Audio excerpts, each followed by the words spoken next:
Hello everyone, आज हम पढ़ेंगे यूनिट 2 सेल्फ मैनेजमेंट स्किल्स। वैसे तो इस यूनिट के बारे में 9th क्लास में भी हमने पढ़ा है और बहुत सारी चीज़ें हम 9th क्लास में ऑलरेडी पढ़ चुके हैं। आज उसी चीज़ को थोड़ा सा एडवांस तरीके से एडवांस में बताया हुआ है क्लास 10th में, तो हम वो एडवांस चीज़ों के बारे में यहाँ पर पढ़ेंगे। वो एडवांस चीज़ें क्या क्या हैं, लेट्स सी।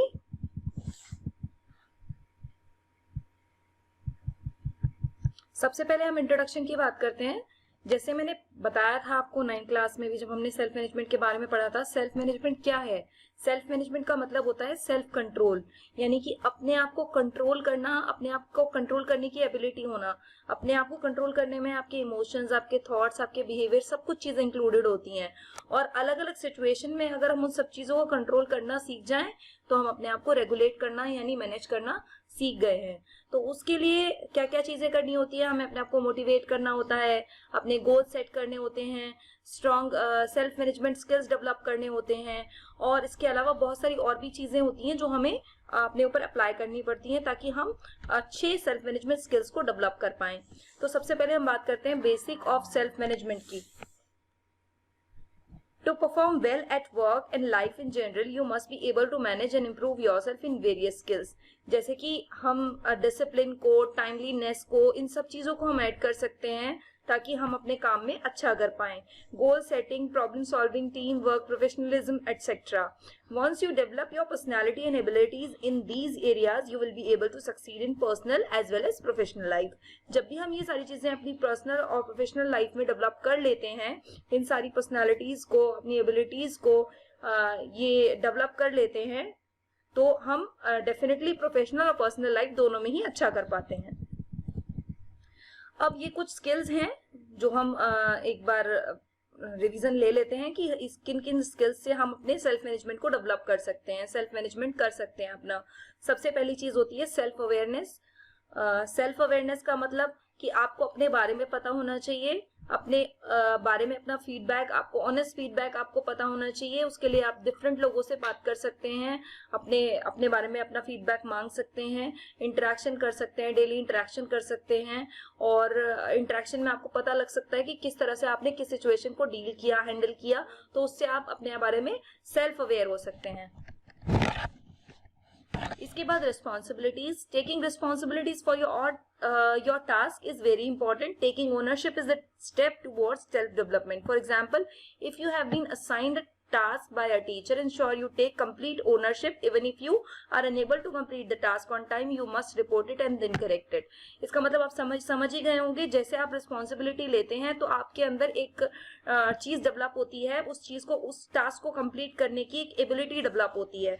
जब भी आपको एक टास्क मिलता है और उस टास्क की रिस्पॉन्सिबिलिटी आपके ऊपर आ जाती है तो आप ऑटोमेटिकली उस टास्क को कंप्लीट करने में लग जाते हैं।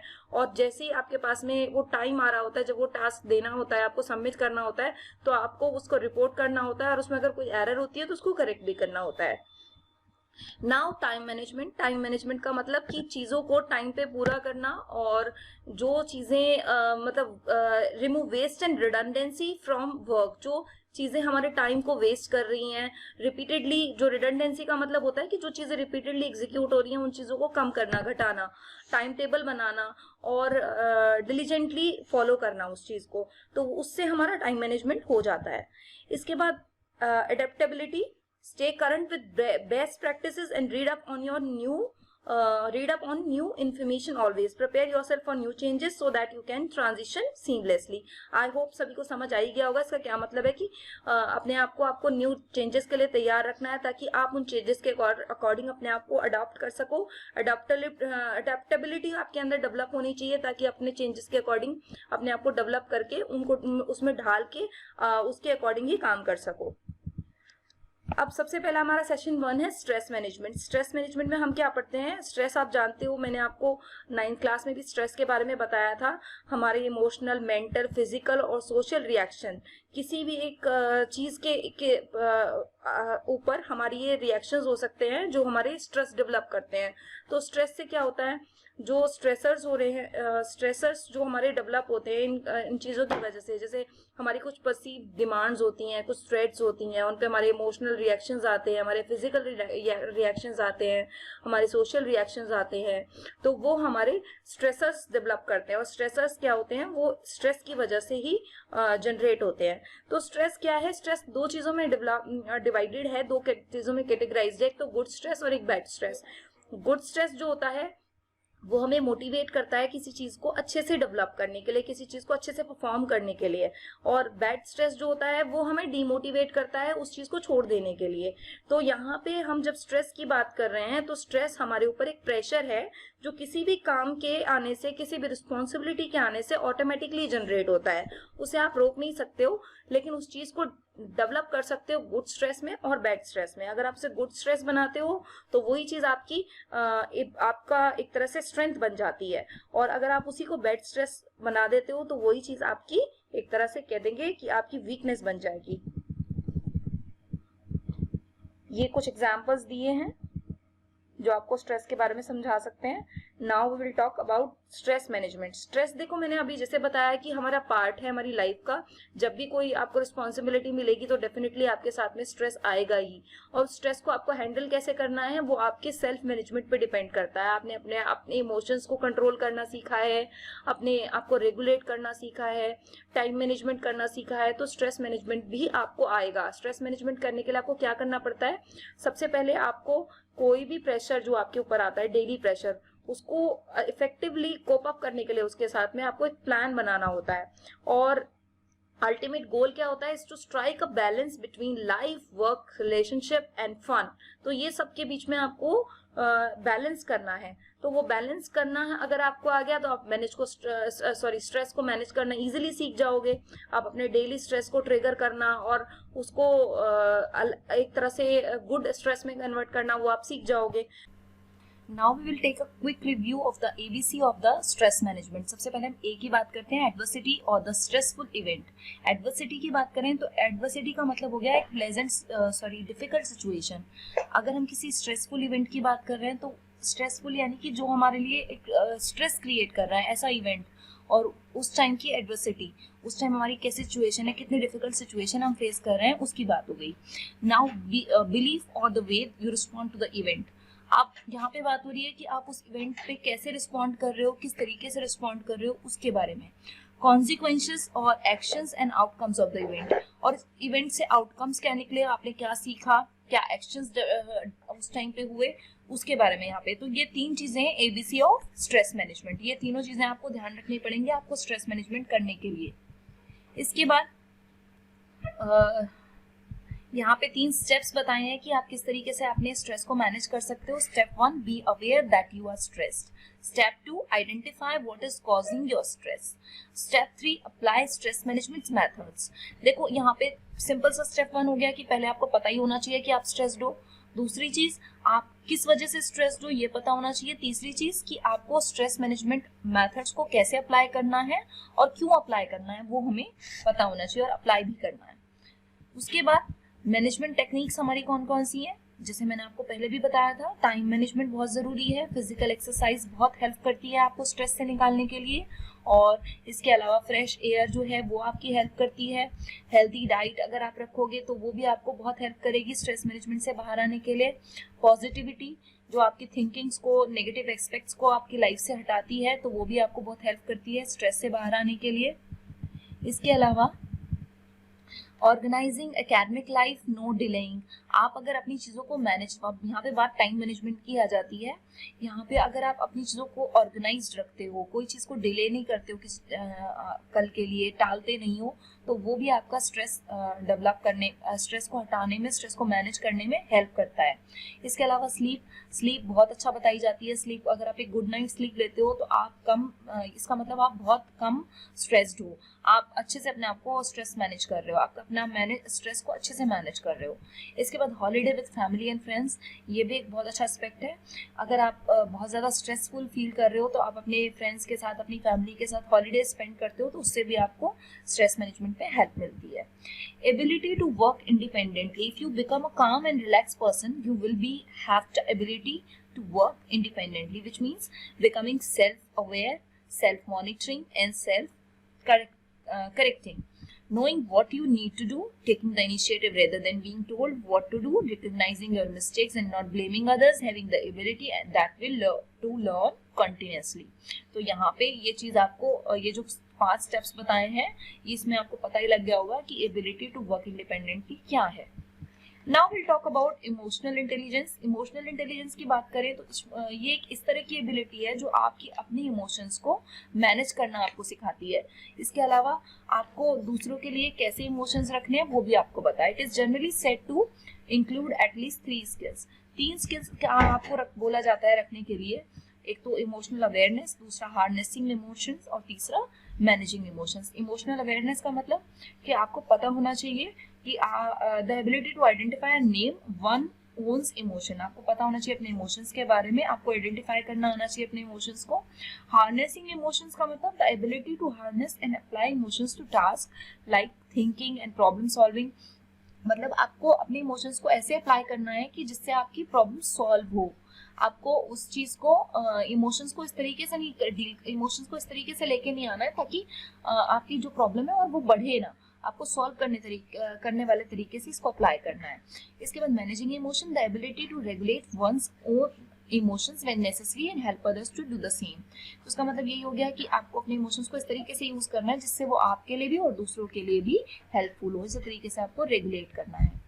Knowing how to manage own emotion is critical for all of us, ये तो हमें पता ही है। इसके बाद हम आगे पढ़ लेते हैं। Some steps to manage emotional intelligence are as given below. Emotional intelligence को आप किस तरीके से मैनेज करोगे? पहली चीज, आपको अपने इमोशंस को समझना चाहिए। आपको पता होना चाहिए कि आप किस टाइम बहुत सैड फील करते हो, किस टाइम बहुत आप हैप्पी फील करते हो, किस टाइम आप न्यूट्रल फील करते हो, तो वो सब आपको पता होना चाहिए। Rationalise, do not take decision abruptly, be rational in your thinking. आपको ना बहुत जल्दी से किसी सिचुएशन को देख के एकदम अपना डिसीजन नहीं लेना चाहिए। आपको चीज़ों को सोचना समझना चाहिए, उसके बाद आपको डिसीजन लेना चाहिए। Practise, do meditation and yoga to keep yourself calm. देखो, आप बहुत मुश्किल है हर किसी के लिए काम होना, और बहुत लोग इस चीज़ को नहीं कर पाते हैं। ऑलमोस्ट लोग इस चीज़ को नहीं कर पाते हैं, लेकिन जो ये कर पाता है वो बहुत अच्छे तरीके से अपनी लाइफ को डील कर पाता है और अपने आप को सेल्फ मैनेज कर पाता है। तो हमें यहाँ पे प्रैक्टिस की ज़रूरत होती है। और प्रैक्टिस हम किस चीज़ से कर सकते हैं? आपको मेडिटेशन करना चाहिए, योगा करना चाहिए, जिससे आप अपने आप को काम रख सको हर सिचुएशन में। इसके बाद अब हम बात कर लेते हैं सेल्फ अवेयरनेस की। सेल्फ अवेयरनेस के बारे में मैंने आपको बताया था। सेल्फ अवेयरनेस का क्या मतलब है? सेल्फ अवेयरनेस का मतलब है अपने आप को जानना, नोइंग योरसेल्फ। तो हम क्या क्या चीज़ें जान सकते हैं? अपने बिलीव्स, अपने बैकग्राउंड, अपने ओपिनियंस, अपने लाइक डिसलाइक्स, अपनी वैल्यूज, ये सब हमें पता होनी चाहिए। इसके साथ साथ हमें अपनी स्ट्रेंथ के बारे में पता होना चाहिए और वीकनेस के बारे में पता होना चाहिए। स्ट्रेंथ एंड वीकनेसेस के बारे में मैंने क्लास 9th में आपको पढ़ाया था। आई होप आप सभी को याद होगा। स्ट्रेंथ और वीकनेस, अगर हम बात करें स्ट्रेंथ के बारे में, तो यहाँ पे स्ट्रेंथ और वीकनेस दोनों ही आपकी लाइफ का पार्ट है, और दोनों को आपको इक्वल बैलेंस अगर आप कर लेते हो तो इसका मतलब आप अपने आप को मैनेज करना सीख गए हो। तो स्ट्रेंथ और वीकनेस को आपको बिल्कुल इस पिक्चर को देखो और देख पा रहे हो, तो इस तरीके से ही मैनेज करना है। दोनों इक्वल प्रोपोर्शन में होंगी तो आप अपने आप को मैनेज कर पाओगे। एग्जाम्पल क्या है स्ट्रेंथ की? I am good at creative writing, ये आपका एग्जाम्पल हो गया स्ट्रेंथ का। आप कॉन्फिडेंट हो दूसरों के सामने बोलने में, आप गिटार अच्छा प्ले करते हो या फिर आप कुछ भी अच्छी चीज़ करते हो, वो आपकी स्ट्रेंथ है। एग्जाम्पल ऑफ वीकनेस, वीकनेस क्या है कि आप किसी भी चीज़ को करने में अगर कुछ प्रॉब्लम फेस कर रहे हो तो वो आपकी वीकनेस है। जैसे कि आप इंग्लिश बोलने में प्रॉब्लम फेस कर रहे हो, आप मैथ्स करने में प्रॉब्लम फेस कर रहे हो, आप कुछ गेम खेलने में प्रॉब्लम फेस कर रहे हो, या फिर आप कुकिंग करने में प्रॉब्लम फेस कर रहे हो, वो आपकी वीकनेसेस के एग्जाम्पल हैं। तो वीकनेसेस डेफिनेटली स्ट्रेंथ में कन्वर्ट हो सकती हैं। कैसे? प्रैक्टिस से। बहुत ज़रूरी चीज़ है प्रैक्टिस। आप जितनी ज़्यादा प्रैक्टिस करोगे आपकी वीकनेस उतनी ज़्यादा स्ट्रेंथ में कन्वर्ट होती जाएंगी। By understanding ourselves we can know what we can do, we cannot do. Based on that information we can plan the next step, or by improving we will become confident in what we do. इसके बाद strength को हम किस तरीके से find कर सकते हैं? Thinking of anything that you are always successful at. देखो, आप अगर किसी चीज में बहुत अच्छा कर रहे हो, आप कोई बहुत अच्छी परफॉर्म कर रहे हो, तो that means that is your strength. और इसके अलावा think about what others like in you. आपको लगता है कि आप अच्छा कर रहे हो, लेकिन कई बार ऐसा होता नहीं है। कई बार आपको दूसरे बताते हैं कि आप कोई चीज बहुत अच्छी कर रहे हो, तो वो भी आपकी स्ट्रेंथ है। Take out time and think about what you do well. अगर आपको लगता है कि कुछ मेरे बाहर भी कुछ कोई लोग नहीं बोल रहे हैं, तो आप अपने आप को एनालाइज करो और सोचो कि आपको क्या चीज़ अच्छी लगती है, किस चीज़ में आप अच्छा कर रहे हो, और उसी चीज़ को अपनी स्ट्रेंथ में कन्वर्ट करो। वीकनेस कैसे फाइंड करनी है? वीकनेस फाइंड करने के लिए वही कि आप लोगों से फीडबैक लो, उनसे पूछो कि किस चीज़ में आप गड़बड़ कर रहे हो, कहाँ पे आप कोई चीज़ अच्छी सी परफॉर्म नहीं कर पा रहे हो, कहाँ आप बहुत स्ट्रगल फील करते हो, बहुत डिफिकल्टी फील करते हो। और कभी भी फीडबैक लेने में अपने आप को वैसा नहीं समझना चाहिए, शाय फील नहीं करना चाहिए, क्योंकि जितने फीडबैक्स आप लोगे, आप अपने आप को जानोगे, लोगों की राय अपने बारे में जानोगे। फीडबैक को पॉजिटिव लेना है, ये बहुत ज़रूरी है। इसके बाद you can find your strength and weakness once you find answer to the question given here. How am I different from others? What do I do better than others? What do other people admire in me? इस तरह के कुछ questions हैं जिससे आप अपनी strength और weaknesses को फाइंड आउट कर सकते हो। अब इंटरेस्ट एंड एबिलिटीज की बात कर लेते हैं। इंटरेस्ट वही चीज़, जो चीज़ आपको लगता है आप बहुत खुश हो करने में, वो इंटरेस्ट है। लेकिन जो चीज़ आप अच्छी करते हो, वो आपकी एबिलिटी है। जैसे कि कई बार हमें ड्राइंग करने का बहुत शौक होता है, लेकिन हम ड्राइंग अच्छी नहीं कर पाते, तो इसका मतलब हमारा इंटरेस्ट तो है, इंटरेस्ट है हमारा, मतलब इंटरेस्ट है वो चीज़ हमारा, लेकिन हमारी एबिलिटी नहीं है, क्योंकि हम अच्छा नहीं कर पाते। लेकिन कई बार ऐसा होता है कि हम ड्राइंग बहुत अच्छी कर पाते हैं, तो वो हमारा इंटरेस्ट भी हो गया और हमारी एबिलिटी भी हो गई। इस सेम तरीके से जैसे कुछ लोगों को क्रिकेट देखना बहुत अच्छा लगता है, तो क्रिकेट उनका इंटरेस्टिंग टॉपिक हो सकता है, बट क्रिकेट वो अच्छा खेले, वो उनकी एबिलिटी हो सकती है। तो इस तरीके से हम दो चीज़ों में डिफरेंस यहाँ पर बता रहे हैं, इंटरेस्ट और एबिलिटी। इसके बाद सेल्फ मोटिवेशन। सेल्फ मोटिवेशन क्या है? It is simply the force within you that drives you to do something. आप अगर अपने अंदर कोई एक फोर्स फील करते हो जो आपको एम्फसाइज करती है that you have to do something, you can do something, you can definitely do this, तो वो चीज़ हमारी सेल्फ मोटिवेशन है। Self motivation is what pushes us to achieve our goals, feel happy and improve our quality of life. जो मैं अभी कहना चाह रही थी वही चीज़ है यहाँ पे। In other words, it is our ability to do the things that need to be done without someone or something influencing us. इसके अलावा ये चीज़ हमारे खुद के अंदर से आती है, इसके लिए हमें कोई नहीं अलग से बोलता है, ये चीज़ हमें खुद से मिलती है। अब यहाँ पे कुछ एग्जाम्पल्स हैं जो आपको खुद से रीड करने होंगे। इसके बाद टाइप्स ऑफ मोटिवेशन में हम बात करेंगे। इंटरनल मोटिवेशन जो कि हमें लव से मिलता है, प्यार से मिलता है। एक्सटर्नल मोटिवेशन जो हमें रिवॉर्ड से मिलता है। जैसे कि कई बार हम अपने बच्चों को बोलते हैं कि अगर आप इस चीज़ में अच्छा करोगे तो मैं आपको ये चीज़ एक चॉकलेट ला के दूँगी, तो वो चीज़ रिवॉर्ड हो गई। और अगर हम कोई बच्चा हमारा अच्छा करता है और हम उसे प्यार करते हैं, बहुत अच्छा फील कराते हैं, तो वो हमारा इंटरनल मोटिवेशन है। तो ये हमारे दो टाइप की मोटिवेशंस हैं। सेल्फ मोटिवेटेड पीपल्स को पता होता है कि उन्हें लाइफ से क्या चाहिए, वो फोकस्ड होते हैं, उन्हें पता होता है क्या इंपॉर्टेंट है, और वो डेडिकेटेड होते हैं अपने ड्रीम्स को फुलफिल करने में। तो ये एक क्वालिटी हो गई सेल्फ मोटिवेटेड पीपल की। इसके बाद कुछ एग्जांपल्स दिए हैं, ये आप रीड करिएगा। Now building self motivation. कैसे सेल्फ मोटिवेशन को बिल्ड करना है? सबसे पहले आपको अपनी स्ट्रेंथ फाइंड आउट करनी है, फिर अपने गोल सेट करने हैं, फिर उस गोल को अचीव करने के लिए प्लान डेवलप करना है, और फाइनली आपको उस गोल को पाने के लिए ट्राई करते रहना है। Now self regulation, goal setting. Goal setting के बारे में क्या बात मैंने अभी आपको ऊपर पहले थोड़ा सा बताया था। A man was travelling and stopped at N intersection. He asked an elderly man, "Where does this road take me?" The elderly person said, "Where do you want to go?" The man replied, "I don't know." The elderly people said, "Then take any road. What difference does it make?" How true is that? When we do not know where we are going, any road will take us there. So in life we need to have a clear vision of life, what will we do and where we want to go. इसका simple मतलब ये हो गया इस story का कि हमें पता होना चाहिए कि हमें कहाँ जाना है और हमें क्या करना है। हम अपनी लाइफ में अपने एम्स को, अपने गोल्स को सेट करके ही कोई चीज़ करनी है। अपना टाइम टेबल इस तरीके से डिसाइड करना है जो हमारा गोल तक हमें पहुँचा सके। Goal setting is a very essential factor in your personal life. The process of goal setting in your life help you decide on how to live your life. जैसे मैंने अभी आपको बताया कि आपको टाइम टेबल अपना ऐसा सेट करना है जिससे आप अपने गोल सेट को इजीली अचीव कर पाओ. गोल्स क्या होते हैं? They are a set of dreams with a deadline to get them. For example, saving pocket money to buy a favorite mobile phone by a particular date. ये भी एक गोल हो सकता है. और उस गोल सेटिंग को हम गोल सेटिंग में कैसे कन्वर्ट करते हैं? It is all about finding and listening your goals and then planning on how to achieve them. Simple है कि आप ये एक प्लान करो कि उसे किस तरीके से आपको अचीव करना है. ये हमारा गोल सेटिंग हो गया. इसके बाद आपको गोल्स को सेट कैसे करना है? पहली चीज, हमारा गोल जो है वो बहुत स्पेसिफिक होना चाहिए. दूसरी चीज, मीजरेबल होना चाहिए. A measurable goal answers the question how much, how many and how do I know that I have achieved results.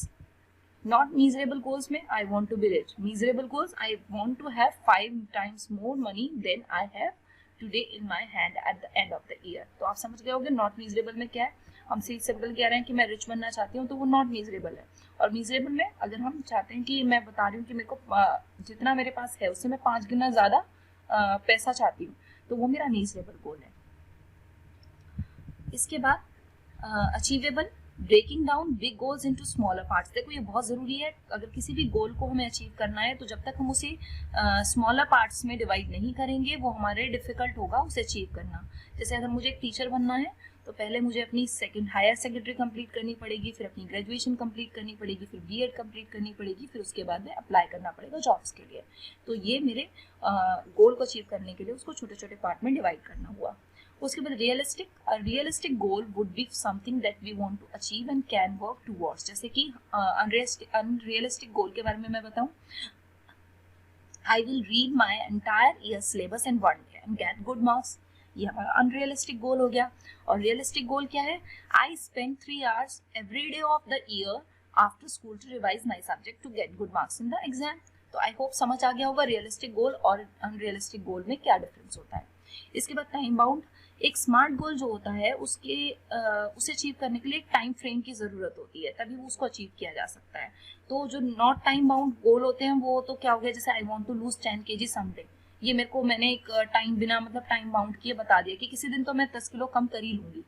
उसके बाद मैंने कहा कि I want to lose 10 kg in next 6 months. यहाँ पे मैंने टाइम बाउंड कर दिया, यानी कि मुझे 6 महीने में इस चीज़ को अचीव करना ही करना है. तो वो मेरा टाइम बाउंड हो गया. और ऐसे गोल्स ही ज़्यादा अचीव होते हैं जो वो टाइम बाउंडेड होते हैं. Now session 5, self regulation. Self regulation में मैंने अभी आपको स्टार्टिंग में ही बताया था कि टाइम मैनेजमेंट बहुत ज़रूरी होता है अपने आप को रेगुलेट करने के लिए. आप अगर अपने बिहेवियर्स को, अपने कंट्रोल्स, अपने थॉट्स को रेगुलेट करना चाहते हो तो उसमें टाइम मैनेजमेंट की बहुत इंपॉर्टेंस होती है. कैसे, वो हम आगे पढ़ेंगे. टाइम मैनेजमेंट का मतलब कि आप एक दिन में अपने आवर्स को कैसे मैनेज करते हो, फिर उन आवर्स को कैसे स्पेंड करते हो. जैसे कि यहाँ पे कुछ एग्जांपल्स दिए हैं टाइम मैनेजमेंट के, ये आपको स्टडी करने हैं. Time management is the thinking skill that help you to complete task on time, make a daily time table, make a good guess at how long it will take to you to do something, submit homework and assignment on time, not waste time during the day. ये सभी को पता ही almost. 4 steps for effective time management. यहाँ पे हमें सबसे पहली चीज़ मैं आपको बताऊँ, ऑर्गेनाइज करना होता है. हमें स्टेप 1 होता है ऑर्गेनाइज करना अपने आप को. सेकेंड चीज़ प्रायोरिटाइज. आपको जो चीज़ लगती है कि पहले करनी चाहिए, मतलब सपोज मुझे लग रहा है कि मुझे एक टास्क सुबह तक अपनी मैम को सबमिट करना है, और दूसरी चीज़ ये है कि मुझे उसके लिए 2 दिन है मेरे पास में करने के लिए दूसरे असाइनमेंट को, तो डेफिनेटली प्रायोरिटी मेरी क्या होनी चाहिए, फर्स्ट असाइनमेंट जो मुझे कल सुबह तक सबमिट करना है. तो इस तरीके से मुझे अपने टास्क को प्रायोरिटाइज करना है. इसके बाद control. We have a control over our activities and times. हमें अपने अपनी जो एक्टिविटीज़ हैं उनको टाइम बाउंड के अंदर ही कंप्लीट कर लेना है. तो वो चीज़ हमारा कंट्रोल करता है कि जैसे कि सपोज मैंने अगर फ़ोन को रखा है आधे घंटे के लिए अपने टाइम टेबल में, तो फ़ोन में एंटरटेनमेंट भी हो सकता है. मैं सोचती हूँ कि मेरे को एंटरटेनमेंट करना है, मुझे व्हाट्सएप करना है, अपने फ्रेंड्स के साथ चैट करना है, सोशल मीडिया पे टाइम स्पेंड करना है, तो मुझे वहाँ पे अपने आप को कंट्रोल करना है आधे घंटे के लिए. तो वो चीज़ मुझे रेगुलेट करती है. उसके बाद we identify note where we have spent all the time. अगर हमें लग रहा है कि हमारा टाइम मैनेजमेंट सही हो नहीं पा रहा है तो हमें ट्रैक करना है कि हमें अपना टाइम, हम अपना ज़्यादातर टाइम किस चीज़ पे स्पेंड कर रहे हैं, तो वो चीज़ हमारी हेल्प करती है टाइम मैनेजमेंट में। इसके बाद tips for practising the 4 steps for effective time management. तो यहाँ पे टिप्स हैं हमारी, अवॉइड डिले और postponing any planned activities, organise your room and school desk, develop a no disturbance zone where you can sit and complete important task, use waiting time productively, prepare to do list. To do list आप जानते ही हो कि हम अपने काम की list prepare कर लेते हैं, उसको हम टू डू लिस्ट बोलते हैं। प्रायोरिटाइज, उसके बाद replace useless activities with productive activities. तो इस तरीके से हमें कुछ अपने स्टेप्स को बनाना है, मतलब ताकि हम अपने इफेक्टिव टाइम मैनेजमेंट हम कर पाएँ, हम अच्छे से अपने टाइम को मैनेज कर पाएँ। तो आई होप ये चैप्टर सभी को क्लियर हो गया होगा। Thanks for watching, thank you.